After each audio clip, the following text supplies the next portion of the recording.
मस्जिदच्या बाजूला पळशी रोडला tasty biryani veg non veg दोन्ही ह्या उद्योगपतींनी व्यवसाय माध्यमातून हा उद्योग यांनी उभा केलेला आहे। आपण थेट त्यांच्याकडे जाऊ, कारण आजकाल नोकऱ्याची खूप कमतरता आहे। खाजगीकरण झाल्यामुळे युवा पिढीला नोकऱ्या नाहीये, शिक्षण सुद्धा घेऊ शकत नाही। त्या माध्यमातून ह्या लेकरांनी स्वतःचा एक उद्योग उभा केला। ही प्रेरणा जर बाकी मुलांनी जर घेतली तर मला तरी वाटतं कोणाकडे भीक मागायची गरज पडणार नाही।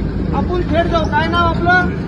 विष्णू सोहने। कधीपासून या धंद्यामध्ये पडल्याने काय सांगाल तुम्ही? 3 वर्षापासून या धंद्यामध्ये आम्ही 3 वर्षापासून धंद्यामध्ये आउटपुट कसं आहे? आउटपुट कसं आहे म्हणजे याच्यामध्ये आम्ही ना या धंद्यामध्ये 3 वर्षापासून करलो याच्यामध्ये, जेणेकरून आपला माणूस मराठी माणूस या धंद्यामध्ये नाहीये, बिर्याणी या क्षेत्रामध्ये आपले मराठी माणूस या धंद्यामध्ये नाहीये। त्याच्यामुळे आम्ही काही कन्सेप्ट घेतला डोक्यामध्ये की आपला माणूस या धंद्यामध्ये उतरला पाहिजे, धंद्यात माणूस उतरला पाहिजे। मला एक सांगा, इथं व्हेज नॉन व्हेज दोन्ही एका कारण माळकरी लोक जर आलं तर त्यांना काय देणार? म्हणजे पाणी बदल गवच्या बदल तुझ्या बाबतीत काय सांगाल?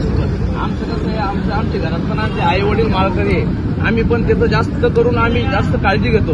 कारण आम्ही भांड्यापासून बनवण्यापासून पाण्यापासून प्रत्येक गोष्टीला हायजेनिक आणि प्रॉपर ज्याचं भांडं जे आहे तेच व्हेजचं व्हेज, नॉन व्हेजचं नॉन व्हेज, व्हेज नॉन व्हेजचं माझं ही दक्षता हे लेकरं घेतात। काय नाव तुझं? का बरं पडलं या व्यवसायामध्ये? दुसरा व्यवसाय नव्हता काही? व्यवसाय करण्यासारखे भरपूर आहे, पण मग आपल्याला काहीतरी नवीन सुरुवात करायची होती पिसा देवीमध्ये। इथं ऑलरेडी सगळे व्यवसाय सेटअप झालेले लोकांचे, पण बिर्याणी असं सेपरेट बिर्याणीचं इथं आउटलेटच नव्हतं, त्याच्यामुळे आपण काही वेगळं करायचं, त्यातून आपलं काम साध्य करायचं। काय नाव आपलं?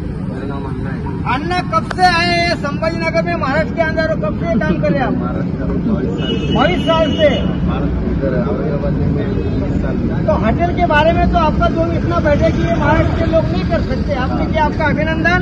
और इन बच्चों को संभालो, एक अलग सा एक लोगों को दे दो कि आप क्या चीज है। इतना ही पथ्य करना पड़ेगा कि जो कोई मालकरी आदमी आए तो उन्हें कोई प्रॉब्लेम ना जाए। काय नाव तुझं बाळा? खुशी लहाने। कसं काय आज काय करत होतं? नंतर धंद्याकडे कसं काय वळला?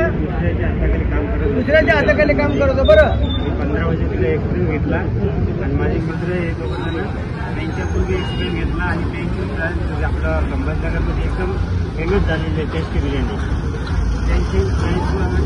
संभाजीनगरमध्ये ही टेस्टी बिर्याणी फेमस झाली म्हणजे तुमचं कर्तव्य, तुमची क्वालिटी। या इकडं या बघतो आपण हे 2 एकर त्यांनी भाड्याने घेतले, अतिशय सुंदर आहे आणि मेन हायवेला आहे, म्हणजे आंधळा मावळ तरी गेला तर मला दिसत आहे। सत्यनारायणाची पूजा केली का? देवाला मानता ना? ओके। त्या महिला वगैरे तुम्ही कशा आल्या? शुभेच्छा द्यायला आल्या का? प्रश्न द्यायला आल्या का? प्रार्थना आल्या?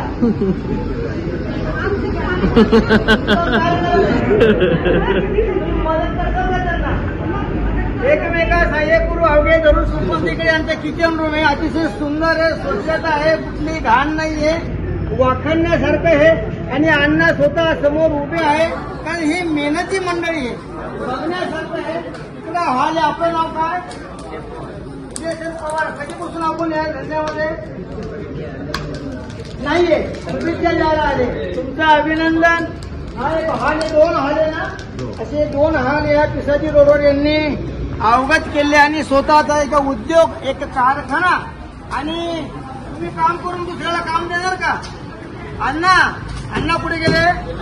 युवा पिढीला आपला माणूस जेवढा या धंद्यामध्ये उतरेल त्यांना आम्ही सपोर्ट करू। अच्छा, जे विद्यार्थी या धंद्यात उतरेल त्याला एक सपोर्ट करू। खरोखर तुमची प्रेरणादायी आहे आणि तुमच्या या उद्घाटन प्रसंगी तुमच्या या उद्योगाला परमेश्वर पांडुरंग भर भरून तुम्हाला आशीर्वाद देतो। आणि हे एक नामांकित छत्रपती संभाजीनगरमध्ये 20-25 किलोमीटर इथंच यायला पाहिजे, तिची जोपासना तुम्ही करायला पाहिजे, ते पथ्य पाहायला पाहिजे। पाणी वेगळं, हे वेगळं आणि क्वालिटी हा एक भाग महत्वाचा आहे। कारण आजकाल नोकऱ्याने आत्महत्या लोक परिवर्तन होतात, ते न करता आपण माणूस परत जन्मल्यावरती ह्या देहामध्ये काय करायचं ते ह्या लेकराकडून शिकायला पाहिजे। म्हणून टेस्टी बिर्याणी पिसाजी गावामध्ये अतिशय सुंदर आहे, यांनी हॉटेल थाटलेलं आहे। Chhatrapati Sambhajinagar, Sakshar India live, Bambade Maharaj. Subscribe now and press the bell icon. Never miss an update.